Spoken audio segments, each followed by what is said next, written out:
More or less, we're trying to answer all the questions?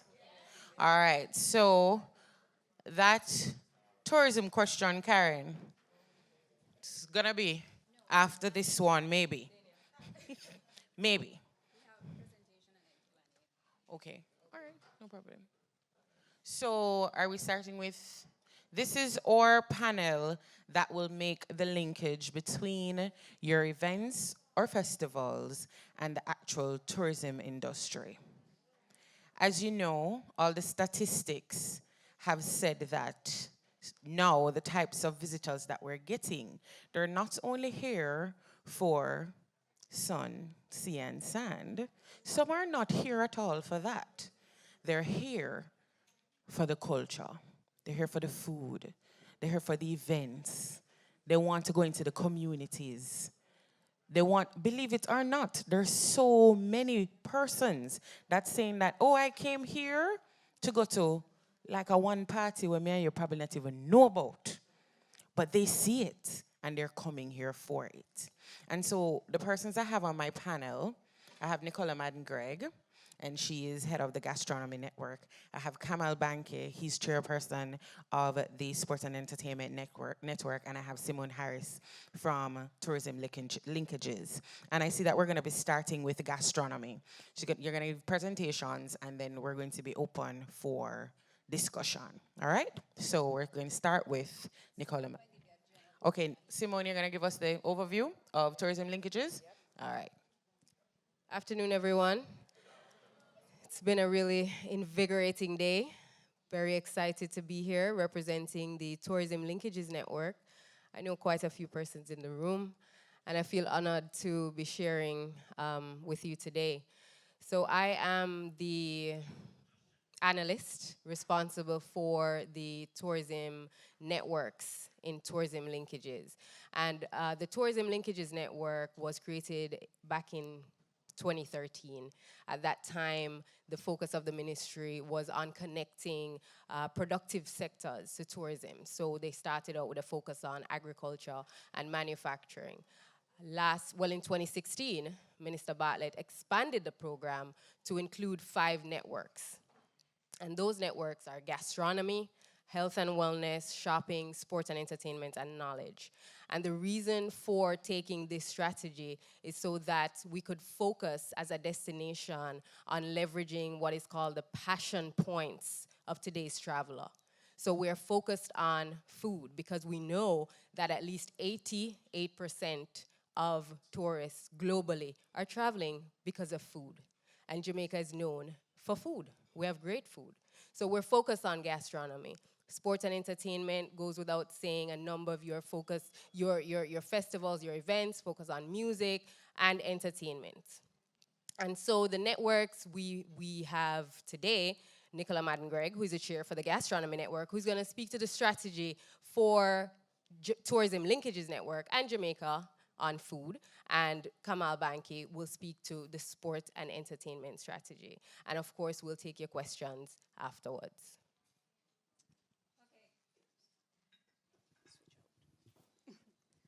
Good afternoon, everyone. I hope you have had a fantastic day. Not hungry, I hope. I heard you had lunch recently, so the food conversation should make us too hungry. All right, as Simone said, I chair gastronomy, and what I wanted to do is just take you through a little bit of what the network has been doing so far, and then focus a little bit on some of the statistics that we have uncovered as it relates to the whole culinary landscape. And I'm also including not just food, but beverage as well, okay?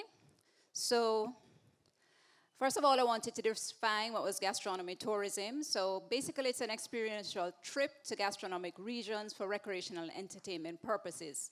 This includes visits to primary and secondary producers in food, gastronomic festivals, food fairs, events, farmers markets, tasting of quality food, products, and any tourism-related entity to food. So it's about experimentation, acquisition of knowledge, understanding the quality and attributes of the tourism product, as well as culinary specialties produced in the region. So it's not new. People have been traveling for food all around the world, but what makes it different is now that modern gastronomy is about going to the destination, experiencing the food and the culture, and it is a very immersive experience. So that's what has been changing. So right now, there are a lot of countries. I just came from the 4th UNWTO World Forum on Gastronomy Tourism in Thailand, which Jamaica was well represented by the minister and myself. He presented as well as I presented on what the network has been doing. And it was really a very good experience because all the top dogs in gastronomy were there. Spain, Japan, Peru, Thailand.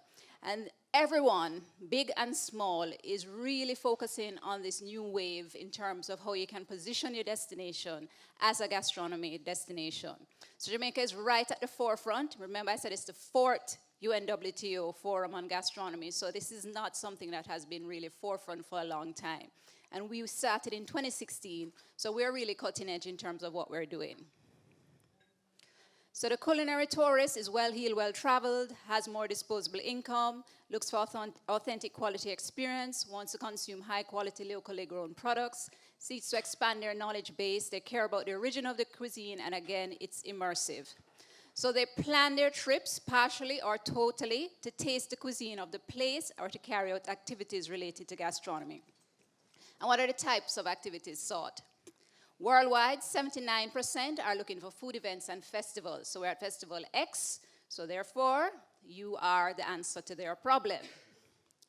They will look for cooking classes and workshops, 62%. They look for food fairs featuring local foods and produce, 59%, or they want to visit a market or to the producers, that's 53%. So we are really very geared towards this market. What we have is a kind of a lack of enough festivals, and I'll go into that a little bit more. So we were created to create distinct gastronomy destinations across Jamaica, to create several engaging tourism products that will attract new travelers, as well as to enhance the on-island experience, to engender backward linkages for gastronomy, agriculture, manufacturing, and other sectors, and to create a framework to promote festivals and local cuisine. So we did a survey because it's important to know what we're working with, and this was done in 2016. Out of the 500 respondents, 78 at all-inclusives, 22 at EPs. You see the breakdown in terms of where they came from, USA, Canada, UK. The top reasons for travel to Jamaica were number 1, weather, followed by beach, people, location, hotels, and food was way down at the bottom. I'll come back to this because we did this survey 1 year later after doing a lot of different elements. So quickly, your top gastronomy destinations are Peru, Thailand, Spain, and they all have different reasons. Peru have a lot of Michelin star restaurants. They have strong seafood, street food culture, ceviche, strong agro base, which is something we have. Thailand, street food culture, regional cuisine, strong cultural assets. Thailand just got a Michelin star guide done for Thailand.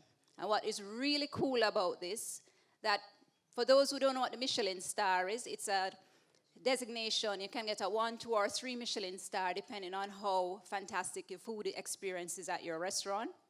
But you have a street food vendor in Thailand who is a 1 Michelin star chef. So it's not necessarily about fine dining, white glove service. It's about authenticity, consistency, local quality, and the experience. So all the street food vendors out there, you have a chance. Spain, they are, the granddaddy of Michelin stars, along with France. And the Basque Culinary Center is really one that puts a lot of effort into training and development. So what did we do? We decided to develop a forward-facing brand for gastronomy, which is known as Taste Jamaica. This is our master brand that we're now utilizing. And basically, we have since developed a website and app which rolls up all of the culinary and food experience across the island. So we have about 450 plus assets in terms of restaurants, bars, attractions. It features our culinary trails. It features our festivals. It features everything food-related. And we are one of the first countries in the world to actually do this. So this is really cutting edge. Thank you. You can geolocate within an hour of where you are. What are the food experiences? Where are the festivals? Where are the cook shops? Everything. And we want to populate this more and more. So we are here to inspire you to create, because we are only here to market what you are doing. So that's part of our job. So first of all, we looked at Kingston as our first area of gastronomy. Many of you would have heard when we built out Devon House as a gastronomy center, and that was launched last year. This has been really good. A lot more visitors are going to Devon House, local and international visitors. So that was step one. The Blue and Jonkra Mountains was our next focus because the Blue and Jonkra Mountains is a UNESCO World Heritage Site for both culture and biodiversity. And we had our Blue Mountain Culinary Trail launched last year in March. And this year we launched the Blue Mountain Coffee Festival. First of its kind at Newcastle, wonderful event from May 23 to 25th. So I'm going to give you a little snippet of what that festival looked like. No sound.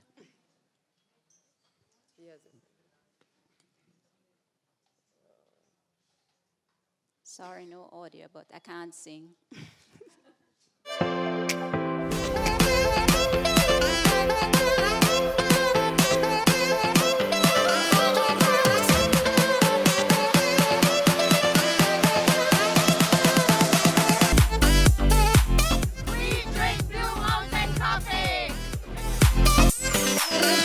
I really enjoyed myself today. I thought this was awesome what everyone put together.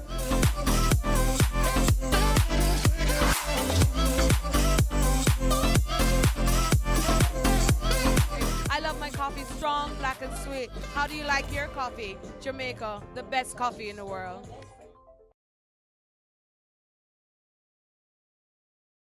One of our serious assets, which is Jamaica Blue Mountain Coffee, and leveraging a 3-day, actually it was a 4-day event around it.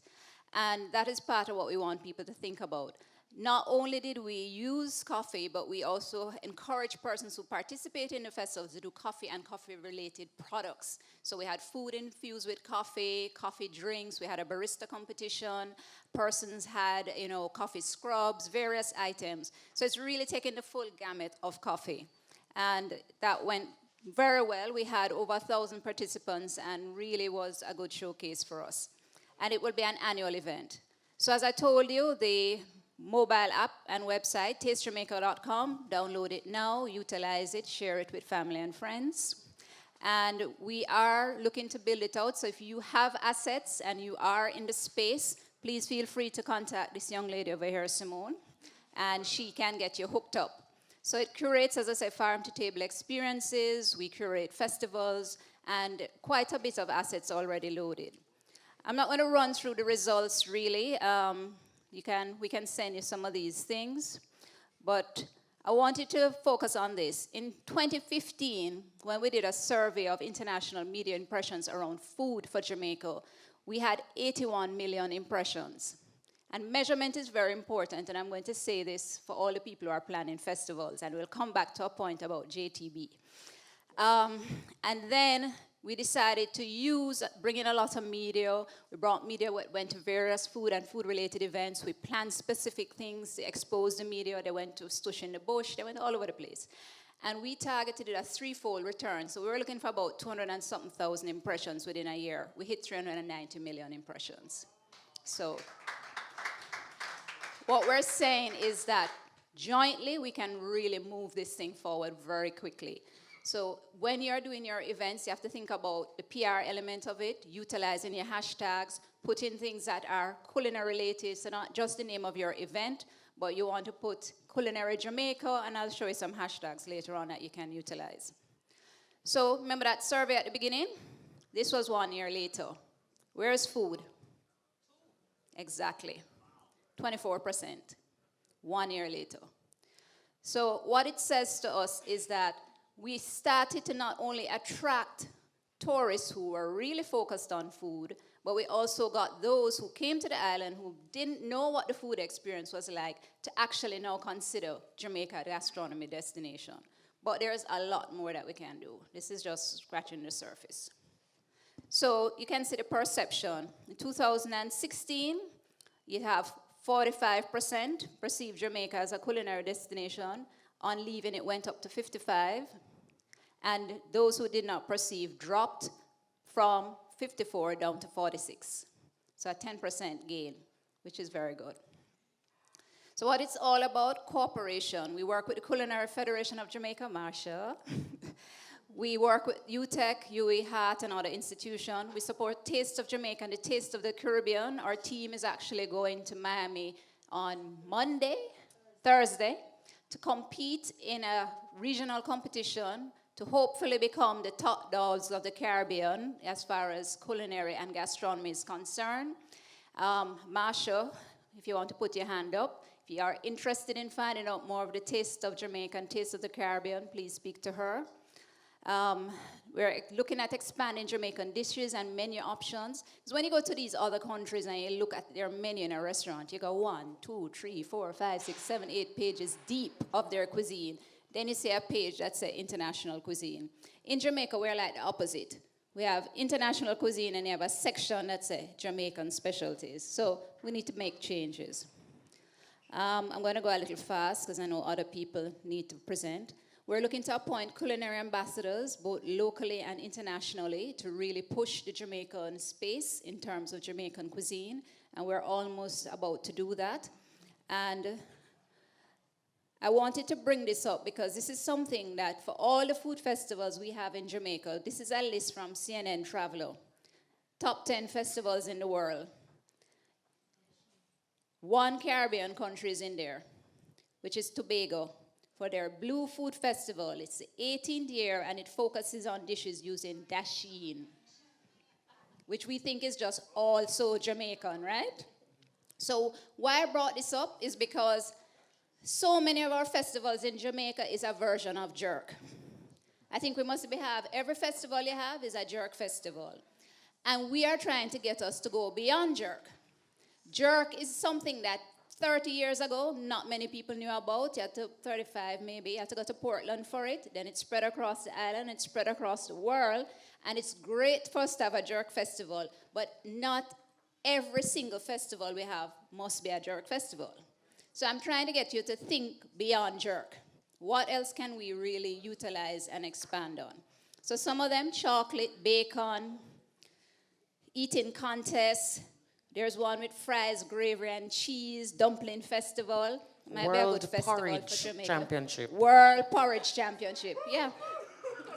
And these are festivals CNN Traveler is saying people are worth buying a ticket and traveling to this destination for porridge. But it's the overall experience. And that's what we have to focus on. How are you going to make your festival unique? How are you going to make it special?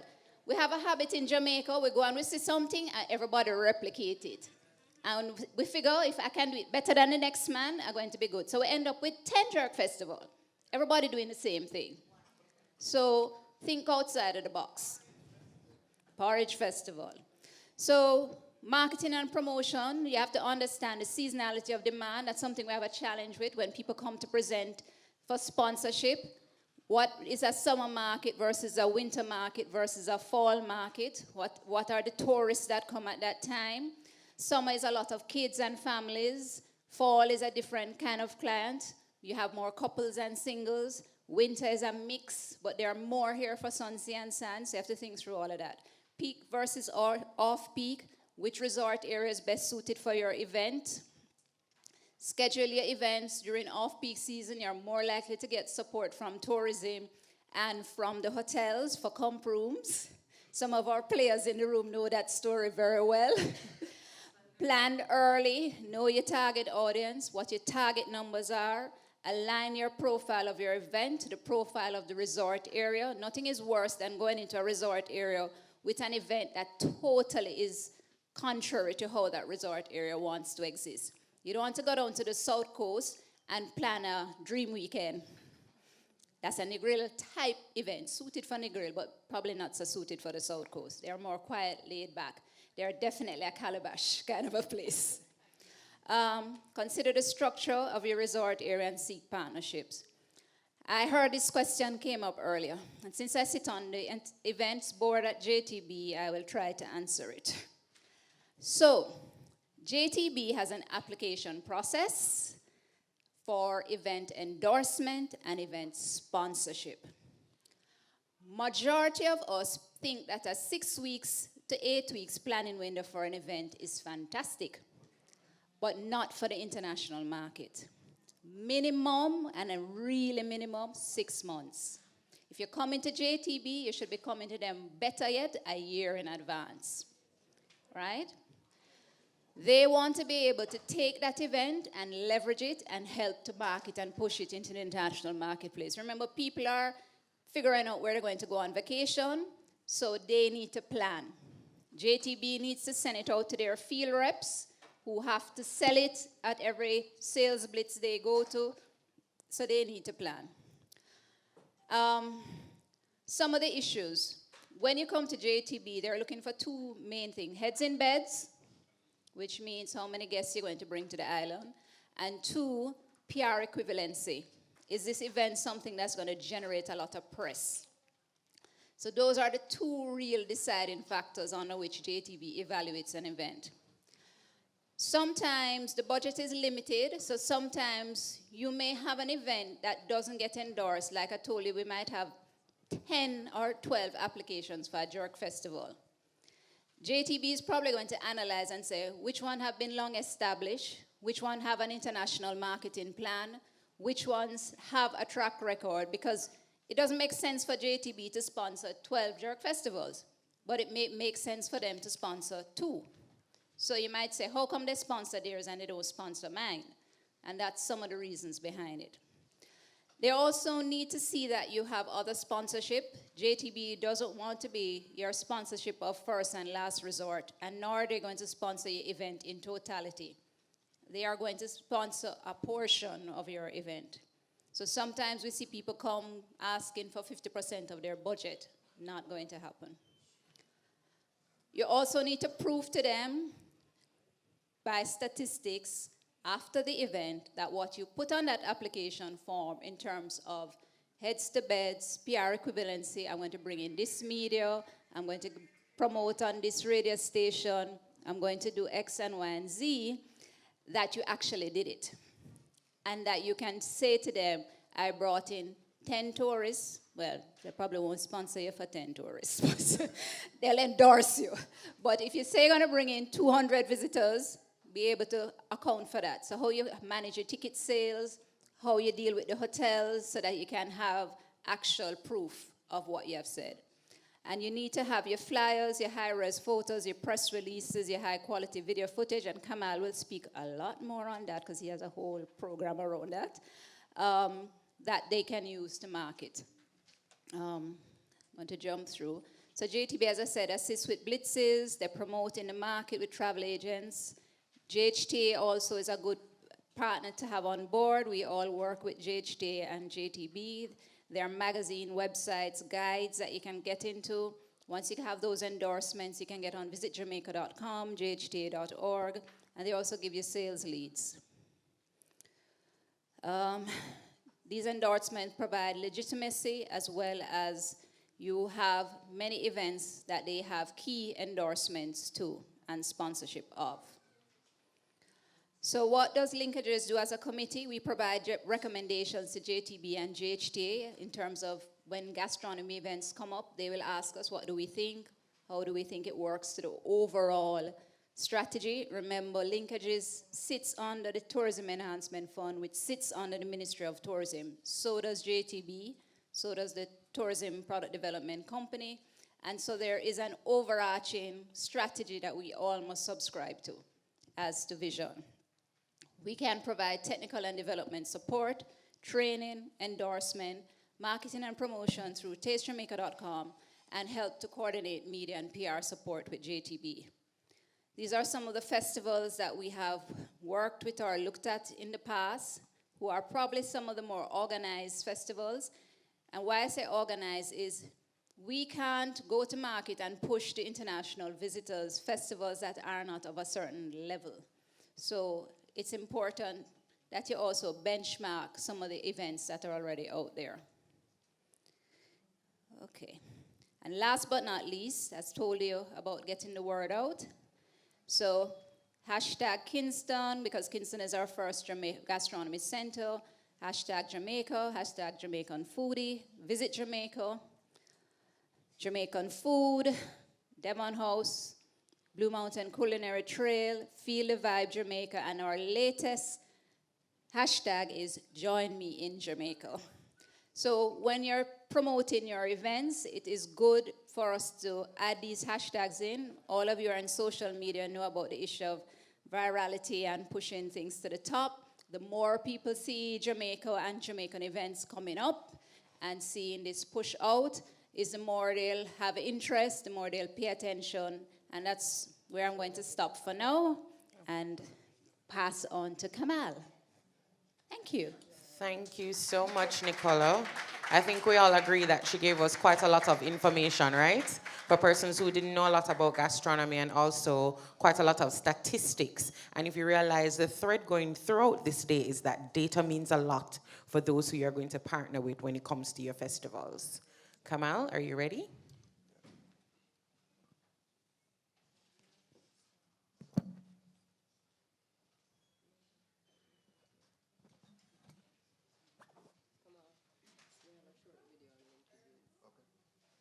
Are we ready for the video?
to connect local suppliers of goods and services to the tourism industry. Tourism has a very long value chain. Why are we here today?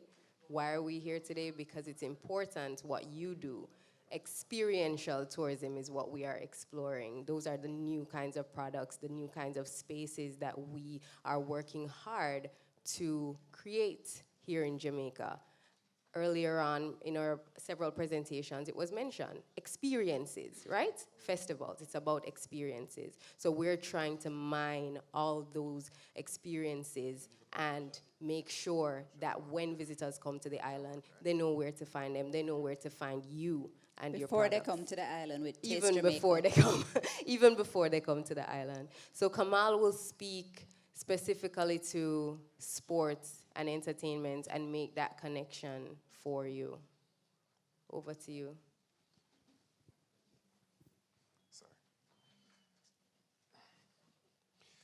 Good afternoon, everybody. Hopefully we can get the presentation up on the screen. It's short, I'll just talk you through the salient points. Great, perfect. So we're here, obviously, as a subset of the Ministry of Tourism and their agencies. But, I mean, Tourism Linkages is essentially how tourism helps every single other aspect of society. So you're looking on food, you're looking on sports and entertainment, agriculture, manufacturing, all of those things, right? So I'm here to tell you what tourism is doing for sports and entertainment. A very good question. You say, okay, well, it's obvious. People are here to party, they're here to engage in sports and activities, but what are we doing to engender and foster that growth? So the Sports and Entertainment Network that I chair, we connect festivals and events to the tourism value chain. And the tourism value chain essentially is, the tourist or the hotel or the tour operator or the cruise ship that brings people here, and essentially we provide a service that they want to buy into, just like anything else that is being supplied. So what's the global context of this? More and more the millennial traveler is looking for an experiential immersion when they travel. Jamaica has a distinct advantage to exploit this opportunity. Our culture is extremely strong. Our culture is extremely vibrant. I mean, you're talking about food culture, physical culture, as Minister Grange likes to say, and of course our entertainment. So of course, there's a natural synergy between the events side of things, that is sports and entertainment, and gastronomy. And those are all very experiential, and we try to immerse people in all of these activities. So I've brought maybe three main buckets of what the Sports and SEN is short for Sports and Entertainment Network, right? So three main buckets of what the Sports and Entertainment Network does. Publicity of entertainment activities. We'll delve into each of them a little bit more. We build capacity of entertainment practitioners. Those are the people who provide services. And we create seasonal mega entertainment projects to drive entertainment tourism. And this is very important because a lot of in practicality, the things that we're doing are a great partnership between the Ministry of Tourism and the Ministry of Sports, Entertainment, Culture. So we work very, very closely. Half of the network that I chair is comprised of persons from Entertainment Advisory Board and the Ministry of Entertainment, Sports and Culture that I also sit on. So, publicity of entertainment activities. The first thing is the Top 10 event program, which we're rolling out within the next month. This is the big umbrella marketing program that we're essentially telling festival promoters like you guys, this is really what we're bringing to you, and saying, hey, this is how we're going to help you from a practical standpoint. We say to you, okay, there are 4 million plus tourists that land in Jamaica every year, right? And when you add up all the wonderful festivals like Dream Weekend that Scott and myself do, Reggae Sumfest, Calabash, Champs, so on and so forth, the food festivals. When you add up all of those festivals and add up all the tourists that come to those festivals, the tourists only, I can bet you it's under 400,000 people. For sure. Not even, without even blinking an eye. So if we have 4 million people and less than 10% are actually experiencing our events, we have a lot of low-hanging fruit of visitors that exist in our country already and have come here for food, sunsea, entertainment, sporting activities. So the Top 10 Events program is designed to capture these people. So the first thing is we're going to be evaluating your events. When you come to the table and you put on an event and it's successful, or even maybe a new event, if you're an established promoter and you want to go into a new style of event, there's certain criteria that we're going to use to grade and rank you. And then, of course, we're going to welcome you onto a particular calendar. But it's going to be limited, which is why we say Top 10 or the Top Events program. Now, what will happen is that we're going to aggregate the best events or festivals that will happen every single month. So we're going to have a calendar, January, March, April, May, etc. Right? What will happen after that is that we've developed a marketing strategy that will intercept the tourist that has already planned to come to Jamaica. JTB, etc., they do a great job, as I said, 4 million plus, of getting people here already. There's a lot of brand awareness that Usain Bolt, Bob Marley, we have huge brand equity all over the world. So people are coming here, and JTB leverages that. The low-hanging fruit is to intercept these travelers when they leave their home with their bags in the taxi cab or on the train, heading to the airport, having already booked a flight to Jamaica because they're coming. We intercept them with marketing materials to tell them what's going on while they are here in this country. That's one of the biggest missing links that we've found, lack of awareness. So if you have a festival and tourists are all, we have 80% occupancy across the island, why are they not coming to your festival?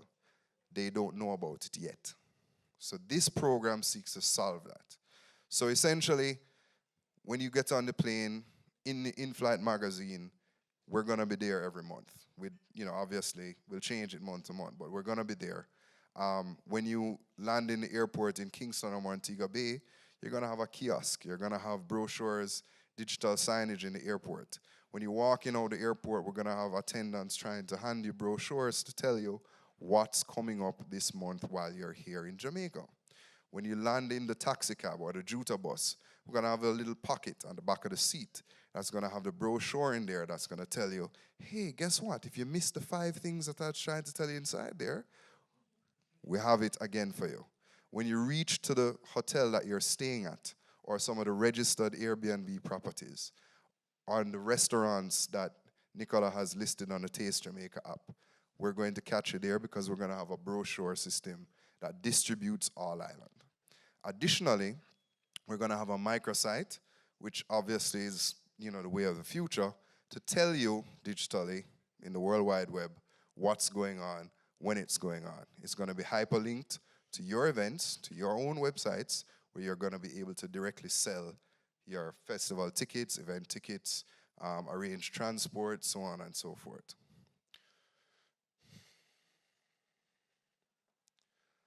Now, let me just, before I go on to that. The idea is essentially, when you've gone through this process and you've left, and you've gone back to wherever you're coming from, Nebraska, Calgary, New York, wherever it is, you will have been impacted by our marketing. You will have been impacted by our sports and entertainment and our gastronomy events. And you will now say, this Top Events program of Jamaica can tell me when to revisit Jamaica based on what's going on. So it's an awareness campaign. It's very important. So they will come back to our microsite to find out when to come to Jamaica and figure out what's the best thing going on. We're going to color code everything so they know this is sports, this is entertainment, this is... Because, Calabash, right? Lovely literary festival. But To a tourist, they may not necessarily know it's literary. They may think it's food. They don't know if it's sports. So we're going to properly categorize everything and make sure that the tourist knows and they can plan accordingly the next time. So Nicola spoke about the Sizzle Reel program. What the Sizzle Reel program seeks to do is move the traveler, who is again a millennial and looking for experiential immersion, away from looking on ads. More and more we see that ads are viewed as not authentic enough for the experiential traveler. So the Sizzle Reel program seeks to capture the best of themed events. So best of the food events in Jamaica, best of the sporting events in Jamaica, entertainment events in Jamaica, and essentially package them into different length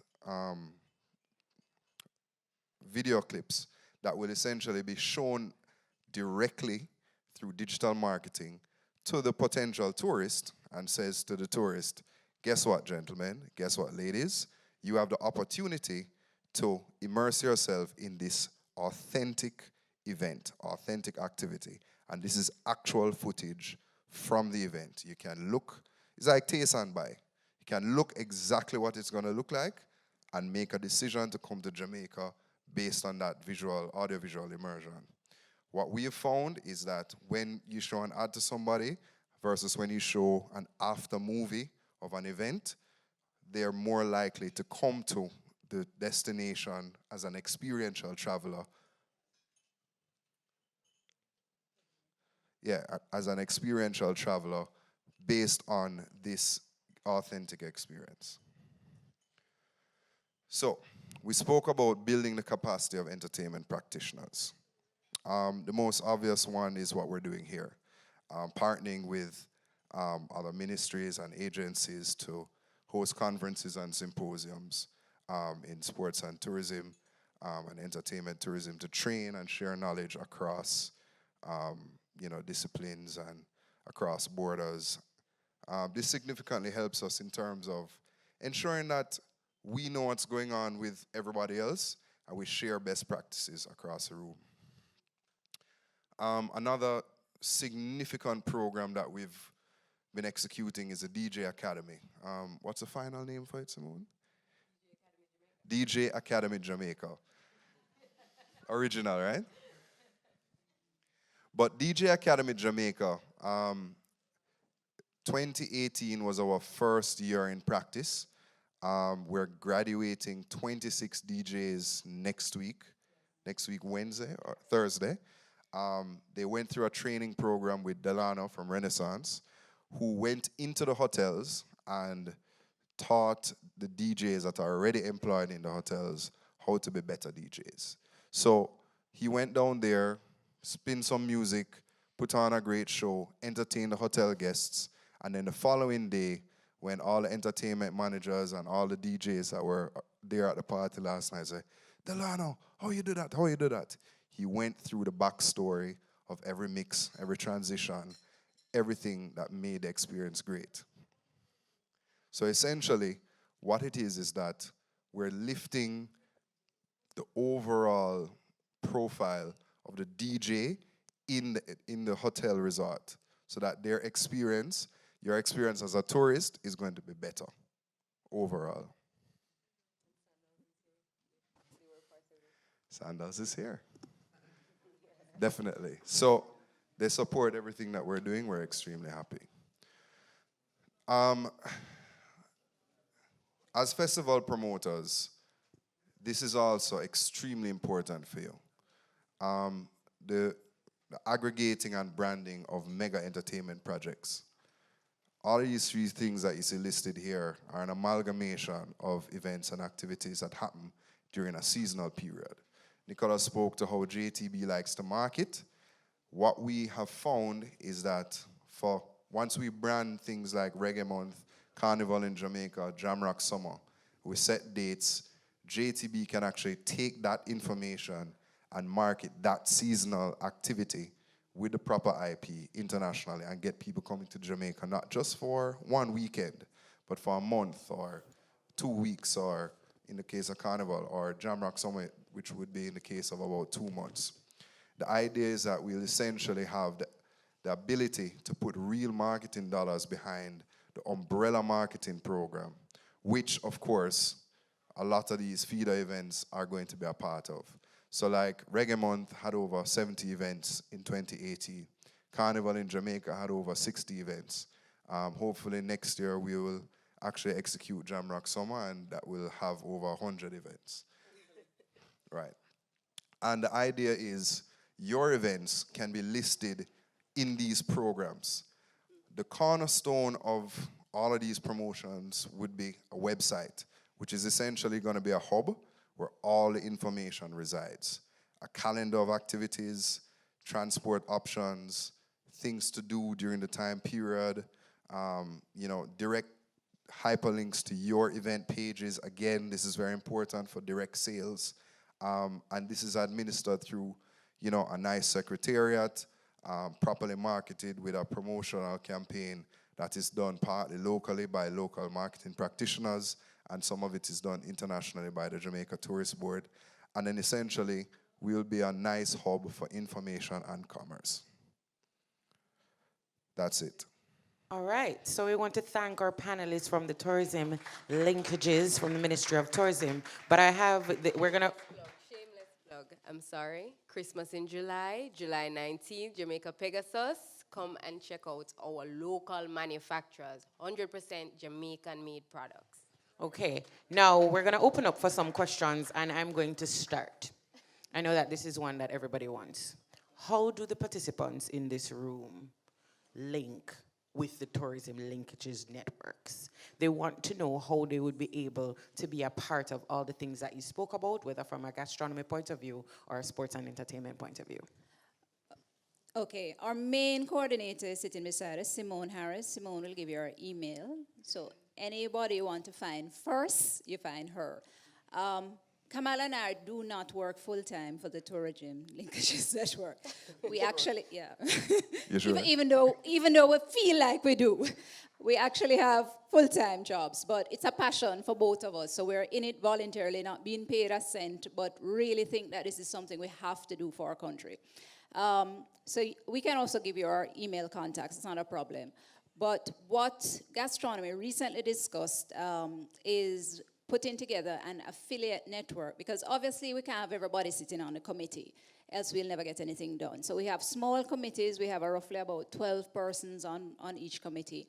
But what we're trying to establish is an affiliate network, so we would now put you in our email database, so you would be getting information on all of the events, all of the training opportunities, all of the programs, and any sort of presentations, so that you can have those assets. And you can also feed into the committee any ideas and anything that you want to share with us. So that's going to be a two-way street, and that's something we're working on. And on Monday, which is World Gastronomy Day, we will be putting out a nice little, not a supplement, an ad, a feature in the papers, which will have the contact where you can send your email address into us so that we can put you in that network. From the sports and entertainment side, it kind of depends on what exactly you're interested in doing. So if you're interested in jumping on, let's say the Carnival in Jamaica calendar, or the Reggae Month calendar, or the Jamrock Summer calendar, there are specific secretariats and email addresses that go along with those. For each of those projects, we've had public calls, meaning press launches, public advertisements that say, if you're interested in listing your event or activity, please send all queries to this, email address. So that has been done for all of those major projects. Top 10 or top events has not been launched yet, but we will have a process similar to those for the top events program. And of course, this is going to provide significant ability for you to get your event or your festival included in the mega promotion that's happening with the machinery. And I just want to add that the question, it's not a simple answer, because Tourism Linkages Network covers several different areas. They're the 5 networks. They're the 2 technical working groups. And so earlier we were talking about merchandising and how you build that out. Well, just make contact with us and have the conversation. So can we have that email address? Simone.harris@mot.gov.jm. Say it again. And also, this is Carolyn McDonald Riley in the audience. She's the director of Tourism Linkages Network.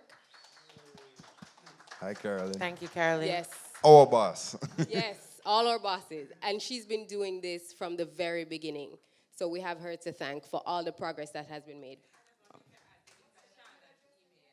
Okay, you can tell us that email. Sashana, SASHANA, .Riley, RILEY, @mot.gov.jm.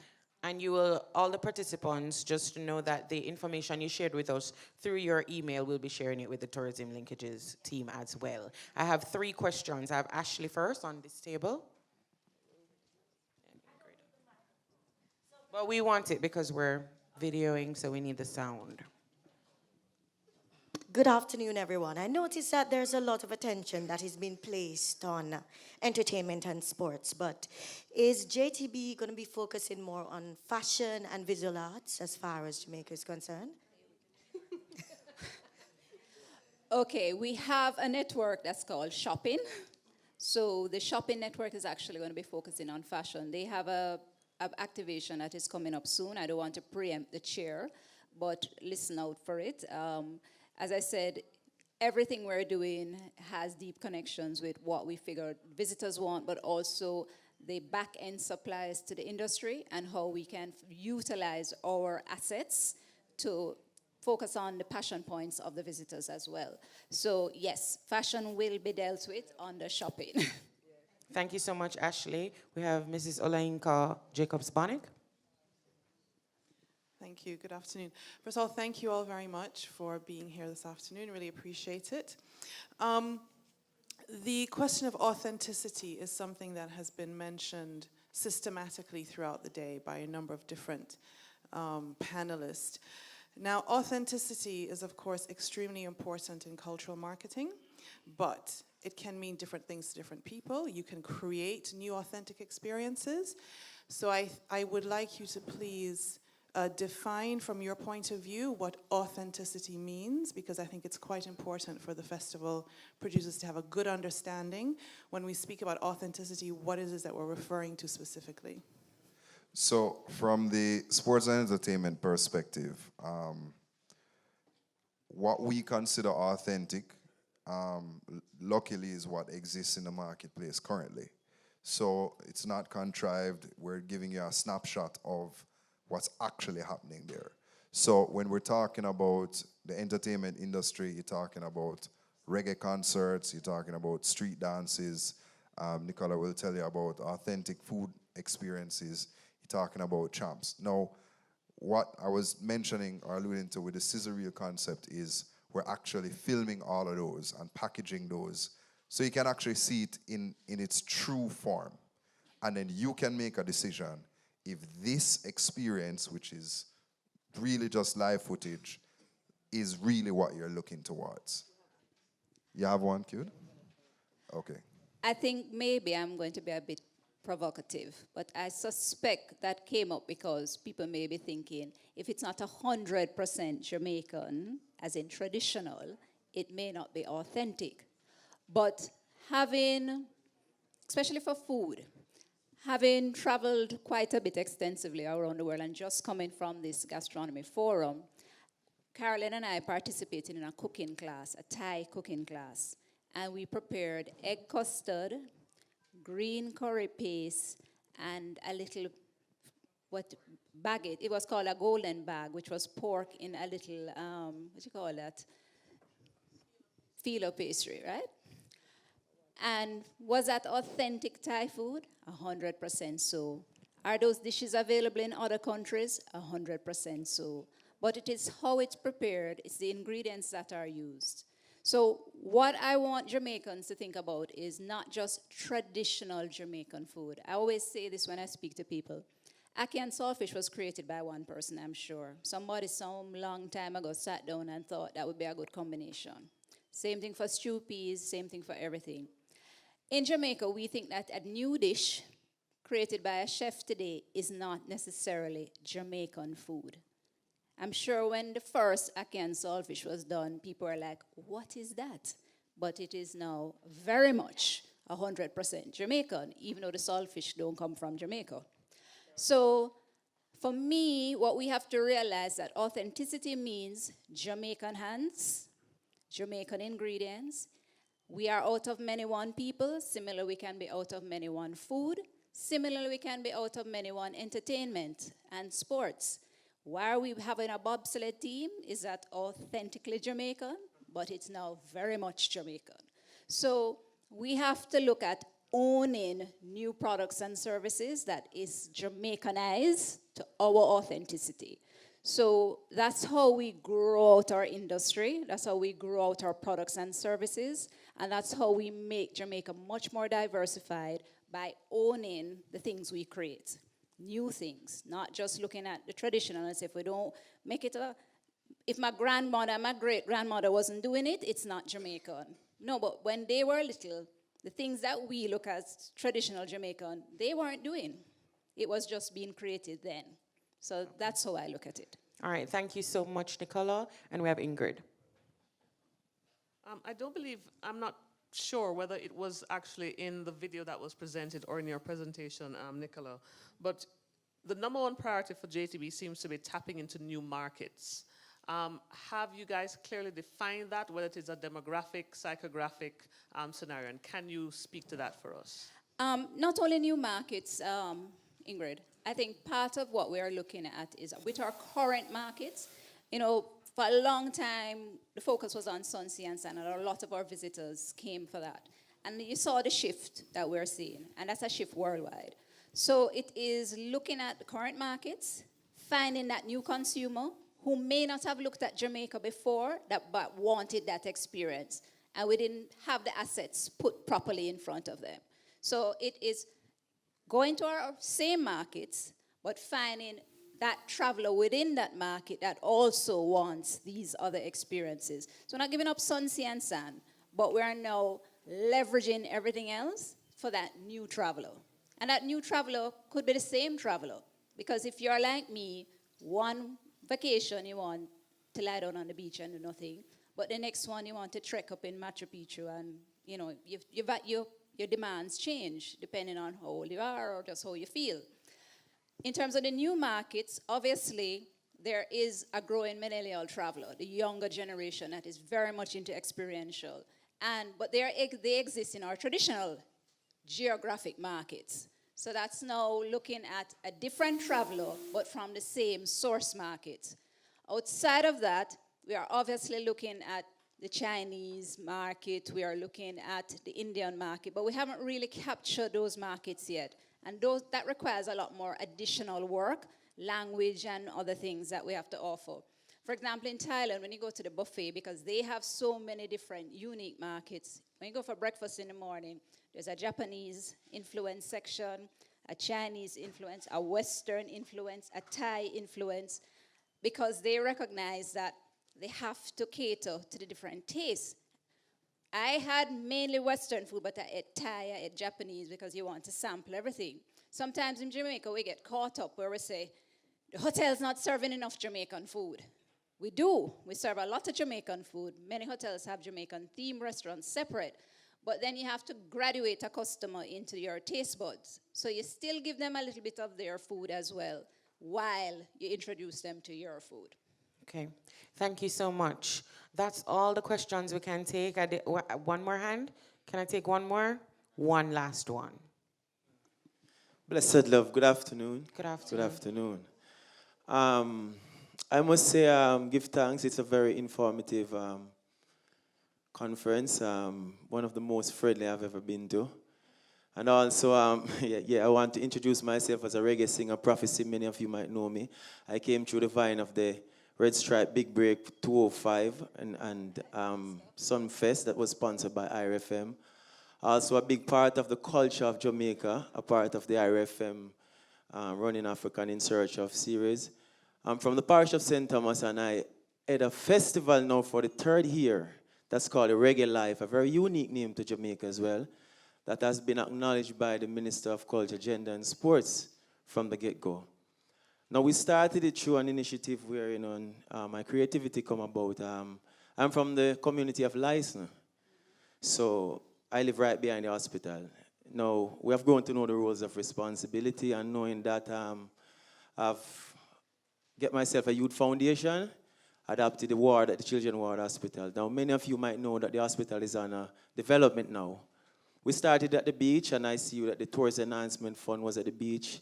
On that year, they spent $27 million to help push forward the Lice Beach. Now, understanding the demographic of St. Thomas, then we'll understand that we have lost a long-gone festival, which is Morgan Heritage. Now, our fitting is in the Goodyear Oval now, the same festival that has, we know the success come from. We understand, again, the population, over 100,000 people. We understand, again, our heritage is more than any parish in Jamaica. We understand, again, our food. You understand my gastronomy, all of these things, farming, all of these things. So seeing all the different sectors tonight expressing themselves and the way about the, to interconnect a festival globally, internationally, we have created all those platforms. And as we go forward and use up these platform again, we just want to find ways to really meet different people, you understand, to grow, to understand that, St. Thomas is lacking of tourists, which a festival like this magnitude can bring them there. It's lacking the entertainment. The culture is there. Everything is there, you understand me? So this is what we do, try to platform it and bring the awareness to St. Thomas through the Youth Foundation to help our community, which is the Children's Ward, which is our Prophecy, future. you have a proposal for the Tourism Linkages team? Yes, we do, for All right. everybody. Is it a proposal that you want to talk to them about later, or you have a direct question? Well, many of my questions before now has been answered still. You understand me? It's very unique to see how people ask a question, and the question they ask answer your question. So sometimes I sit back, but to use a platform to introduce a festival that many of you may not know about for the most part. So you want to know about it? Then I want you to know about it, but I also tell want us to that you want us to commend- know. I want to commend Is that you the all, you beautiful understand cards me? that we see out at the front? The nice textured ones? Maybe, but it's Reggae Life Jamaica Music I see Festival, it. right? And And reggae is our now- lifestyle, and I just want many of you to look to St. Thomas, the 26th of December, 2018 in Goodyear Oval. Okay? All right, guys, look to the east for the 27th, you said, of December? 26th of December. Okay, I want to thank our panelists from the Tourism Linkages Network. They did pretty good. I think they answered our questions. And what I want you to get from this discussion is that all the things that you do in the experience economy is ripe to help our country. So ensure you get this linkage. Thank you so much. We turn over to Debbie.